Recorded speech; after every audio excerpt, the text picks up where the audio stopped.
Good morning students. Today we will study about what is operator. जैसे कि हमने data type सीख लिए हैं, डेटा टाइप सीखने के बाद हम चैप्टर रीड आउट करते हैं ऑपरेटर का। तो सबसे पहले हमें ये पता होना चाहिए कि ऑपरेटर क्या होते हैं। प्रोग्रामिंग लैंग्वेज के अंदर ऑपरेटर्स क्या हैं, सिंबल्स हैं जो कंपाइलर को बताते हैं कि आपने कौन सा ऑपरेशन क्या करना है, उन ऑपरेंड्स के ऊपर परफॉर्म करना है। फॉर एग्जांपल कि जैसे मैंने लिखा a प्लस बी, तो a और b को आप वेरिएबल भी बोल सकते हो, ऑपरेंड्स भी बोल सकते हो। और जो ये प्लस है, ये प्लस क्या है, हमारा ऑपरेटर है। ठीक है, जैसे a प्लस बी, a और b को हम क्या बोल सकते हैं, वेरिएबल भी बोल सकते हैं, और a और b को हम क्या बोल सकते हैं, ऑपरेंड भी बोल सकते हैं। और इन वेरिएबल्स के बीच में, इन ऑपरेंड्स के बीच में कौन से ऑपरेशन को परफॉर्म करना है, वो है प्लस। तो ये प्लस क्या रहेगा, हमारा ऑपरेटर रहेगा। तो इसीलिए ऑपरेटर की डेफिनेशन क्या है, an operator is a programming language is a symbol. Operator क्या होते हैं, सिंबल्स होते हैं that tells the compiler to perform a specific task. अब इस प्लस ऑपरेटर से पता चल रहा है कंपाइलर को कि कौन से ऑपरेशन को परफॉर्म करना है, प्लस के ऑपरेशन को परफॉर्म करना है। ठीक है, अब टाइप्स ऑफ ऑपरेटर में हमारे पास आता है, टाइप्स ऑफ ऑपरेटर के अंदर सबसे पहले आता है arithmetic operator, relational operator, logical operator, conditional operator, assignment operator, increment operator, bitwise operator और लास्ट स्पेशल ऑपरेटर। ठीक है, ये 8 तरह के हमारे ऑपरेटर्स हैं।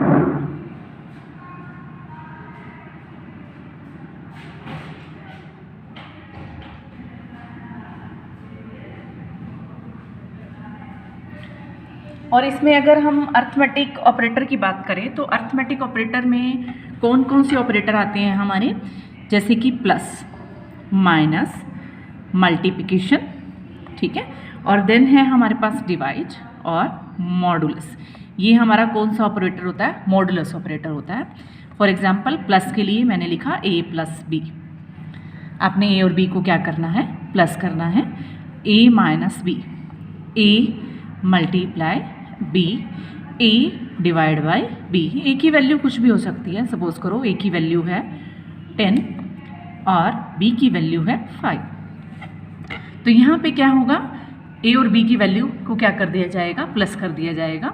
यहाँ पे माइनस और यहाँ पे मल्टीप्लिकेशन और दिस वन इज डिवाइड।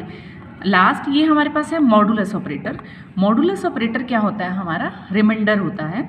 ठीक है, जैसे मैं 10 को डिवाइड कर रही हूँ 5 से, तो रिमाइंडर यहाँ पे क्या आ रहा है, 0 आ रहा है। तो ये रिमाइंडर कहाँ मिलेगा, मॉडुलस ऑपरेटर पे मिलेगा। तो अगर मैं लिखूँ कि a मॉड b, ठीक है, तो यहाँ पे वैल्यू क्या दिखेगी आपको, 0 दिखेगी। ठीक है, मॉडुलस ऑपरेटर का मतलब होता है रिमाइंडर। तो अरिथमेटिक ऑपरेटर में कौन कौन से ऑपरेटर आते हैं, प्लस, माइनस, मल्टीप्लिकेशन, डिवीजन और last one is modulus. Modulus का मतलब रिमाइंडर। और उसके बाद है हमारे पास रिलेशनल ऑपरेटर। रिलेशनल ऑपरेटर वो ऑपरेटर होते हैं जो दो वेरिएबल्स के बीच में रिलेशन दिखाते हैं, दो ऑपरेंड्स का रिलेशन बताते हैं हमें। फॉर एग्जांपल जैसे कि greater than, less than, greater than equal to, less than equal to. ठीक है, double equal to, not equal to. ए की कोई मैंने एक वैल्यू ले ली, ए सपोज करो a है 5 और b है 6। ठीक है, तो मैं देखना चाहती हूँ कि a ग्रेटर देन b। तो ये कंपैरिजन कर रहे हैं हम, a और b के अंदर क्या कर रहे हैं, कंपैरिजन परफॉर्म कर रहे हैं। तो रिलेशनल ऑपरेटर में क्या होता है, कंपैरिजन परफॉर्म किया जाता है। a greater than b, a less than b, जब इस तरह से आप कंपैरिजन परफॉर्म करते हो। अब इसमें है एक डबल इक्वल टू। ये डबल इक्वल टू क्या होता है, जब दोनों की इक्वालिटी को हम क्या करना चाहते हैं, चेक करना चाहते हैं क्या a और b दोनों बराबर हैं। सपोज करो a की वैल्यू है 5, हमने ले रखा है यहाँ पे a की वैल्यू 5 और b की वैल्यू 6। मैं ये देखना चाहती हूँ कि ये दोनों वेरिएबल इक्वल हैं या नहीं है। इक्वालिटी चेक करने के लिए हम क्या यूज़ करते हैं, double equal to operator use करते हैं। मैंने लिखा a इक्वल टू b। अब a की वैल्यू है 5 और b की वैल्यू है 6। 5 और 6 दोनों इक्वल नहीं होते, तो क्या दिखाएगा, इक्वालिटी में 0 आ जाएगा। तो डबल इक्वल टू ऑपरेटर किस लिए यूज़ किया जाता है, इक्वालिटी चेक करने के लिए, और मोड ऑपरेटर किस लिए यूज़ किया जाता है, रिमाइंडर के लिए। बाकी greater than, less than, greater than, equal to, not equal to.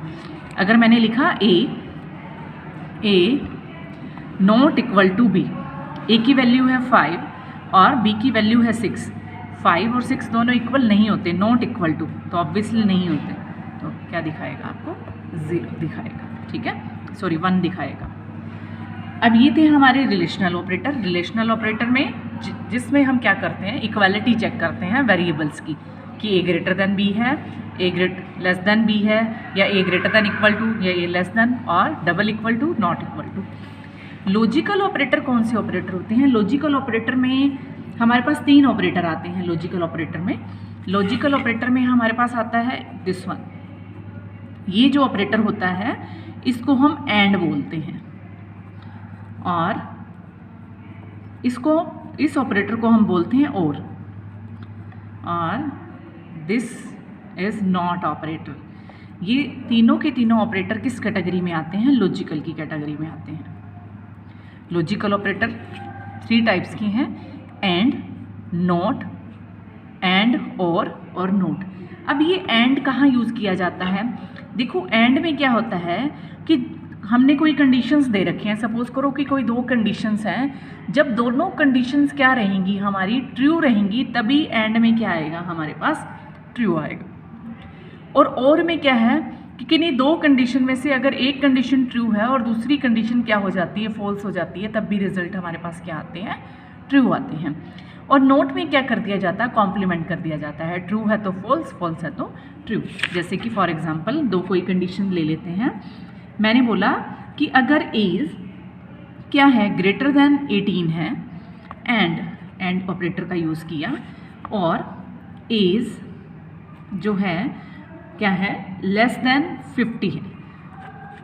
अगर मैंने एज की वैल्यू एंटर करी 40, एज नाम का कोई वेरिएबल था, उसके लिए मैंने वैल्यू एंटर करी 40, तो 40 को पहले यहाँ चेक किया जाएगा, पहले यहाँ पे इसका रिलेशन दिखा जाएगा, क्योंकि रिलेशन ऑपरेटर में हम क्या यूज़ करते हैं, greater than, less than, greater than equal to, less than equal to, ठीक है।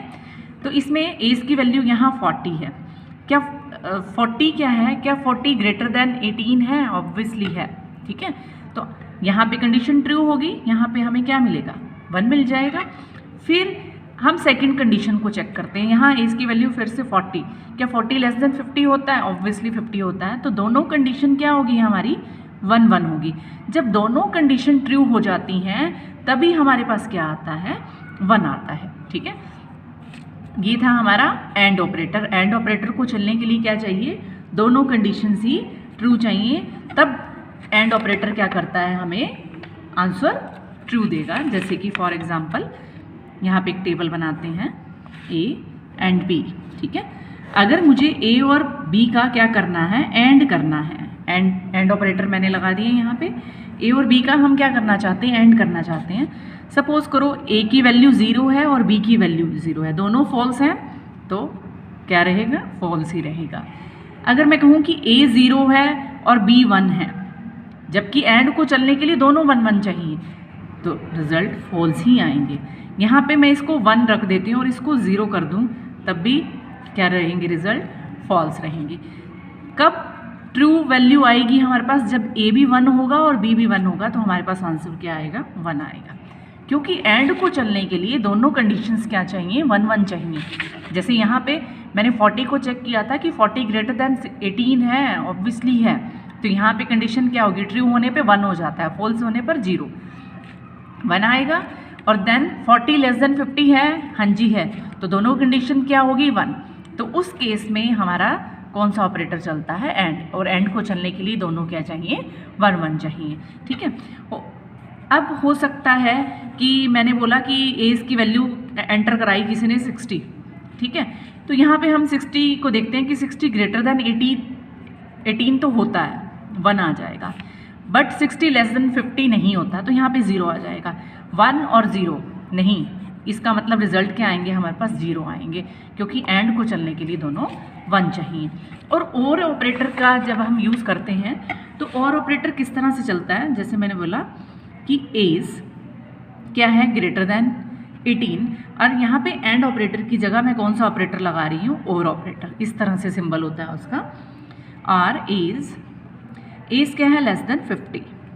ठीक है, अब इस केस में सपोज करो कि मैंने 60 एंटर कराया था, एज 60 ग्रेटर देन होता है 18 से, तो एक कंडीशन तो हमारी ट्रू हो गई, यानी कि 1 हो गई। बट 60 लेस देन नहीं होता 50 से, एक कंडीशन हमारी फॉल्स हो गई। बट और ऑपरेटर लगा हुआ है, तो और ऑपरेटर में रिजल्ट क्या रहते हैं, 1 रहते हैं, क्योंकि और को चलने के लिए क्या चाहिए, सिंगल 1 ही चाहिए। तो उसमें और ऑपरेटर क्या करेगा, आपको वैल्यू क्या दे देगा, ट्रू दे देगा। किस तरह से, जैसे कि हम यहाँ पे एक टेबल बनाते हैं, ए और ये बी। हम ए और बी में क्या कर रहे हैं, ऑरिंग कर रहे हैं, इनकी और कर रहे हैं इसका। ठीक है, और ए और बी में मैंने बोला कि और के दौरान क्या चाहिए, हमें सिंगल 1 चाहिए, जिससे वैल्यू क्या रहेगी हमारे पास, 1 रहेगी। अगर मैं दोनों ही फॉल्स दे देती हूँ, दोनों ही 0 देती हूँ, तो आंसर 0। अगर मैं यहाँ पे मैंने 0 1 दे दिया, तो आंसर 1। एक ट्रू एक फॉल्स, क्योंकि और को चलने के लिए एक ही ट्रू चाहिए, यहाँ पे 1 आ जाएगा।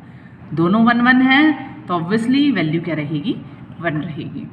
तो ये क्या था हमारा, कि और के लिए क्या किया जाता है, और को, और की इस कंडीशन, इस पूरी कंडीशन को चलने के लिए सिंगल 1 चाहिए। अगर एक भी 1 मिल जाता है तो आपके पास क्या आ जाएगा, 1 आ जाएगा। और नॉट ऑपरेटर क्या करता है, नॉट ऑपरेटर क्या करता है, अगर मैंने नॉट ऑपरेटर को इस तरह से लिखा, एज ग्रेटर देन 18, और यहाँ पे ये नॉट का सिंबल है, ये नॉट ऑपरेटर का सिंबल है हमारे, एज, ठीक है, लेस देन 50। अब देखो कि हमने एज एंटर कराई, अगर ये कंडीशन क्या है, अगर ये कंडीशन ट्रू होती है तो दूसरी कंडीशन क्या रहनी चाहिए, आपकी फॉल्स रहनी चाहिए। जैसे कि अगर मैं 60 को एंटर कराती हूँ, तो 60 ग्रेटर देन 18 होता है, कंडीशन क्या हो गई, ट्रू। ये कंडीशन ट्रू है तो दूसरी कंडीशन क्या होनी चाहिए, फॉल्स होनी चाहिए। अगर ये कंडीशन फॉल्स है तो दूसरी कंडीशन ट्रू होनी चाहिए। ठीक है, तो और नॉट क्या करता है, ट्रू फॉल्स, फॉल्स में बदल देगा और फॉल्स को ट्रू में कन्वर्ट कर देगा। क्योंकि नोट का अगर हम 0 एंटर कराते हैं तो 1 1 एंटर कराते हैं तो 0, और क्या नोट क्या करता है, कॉम्प्लीमेंट कर देता है वैल्यू को। ठीक है, तो ये थे हमारे लॉजिकल ऑपरेटर। और कल हम डिस्कशन करेंगे अपने कंडीशनल ऑपरेटर के बारे में, असाइनमेंट, इंक्रीमेंट, बिटवाइज और स्पेशल ऑपरेटर के बारे में। तो ऑपरेटर होते क्या हैं, ऑपरेटर एक सिंबल होता है जो कंपाइलर को ये बताता है कि आपने कौन से ऑपरेशन को परफॉर्म करना है ऑपरेंड्स के ऊपर। तो आप वेरिएबल भी बोल सकते हो, ऑपरेंड्स भी बोल सकते हो। अर्थमेटिक ऑपरेटर में प्लस, माइनस, डिवीजन, मल्टीप्लिकेशन और मॉडुलस, मॉडुलस का मतलब रिमाइंडर। ठीक है, और देन क्या है हमारे पास, रिलेशनल ऑपरेटर। जब आप दो वेरिएबल्स के बीच में, दो ऑपरेंड्स के बीच में रिलेशन देखना चाहते हो कि कौन सा वेरिएबल ग्रेटर है, कौन सा लेसर है, तो उसके लिए हम किसका यूज़ करते हैं, रिलेशनल ऑपरेटर का। जिस रिलेशनल ऑपरेटर में डबल इक्वल टू का मतलब है इक्वालिटी चेक करना चाहते हो कि ए और बी दोनों बराबर हैं या नहीं हैं। देन है हमारे पास लॉजिकल ऑपरेटर। लॉजिकल ऑपरेटर क्या करता है, लॉजिकल ऑपरेटर 3 टाइप का होता है, एंड ऑपरेटर, नॉट ऑपरेटर और ऑपरेटर। एंड ऑपरेटर को चलने के लिए दोनों कंडीशन क्या चाहिए, ट्रू चाहिए। और ऑपरेटर को चलने के लिए दोनों कंडीशंस में से एक कंडीशन भी अगर उसे ट्रू मिल जाती है तो उसका आंसर क्या रहेगा, 1 रहेगा। नोट में क्या होता है कि अगर आपकी पहली कंडीशन ट्रू होगी तो दूसरी कंडीशन क्या होनी चाहिए, फॉल्स होनी चाहिए। अगर पहली कंडीशन फॉल्स हो गई तो दूसरी कंडीशन क्या होनी चाहिए, आपकी ट्रू होनी चाहिए। Thank you.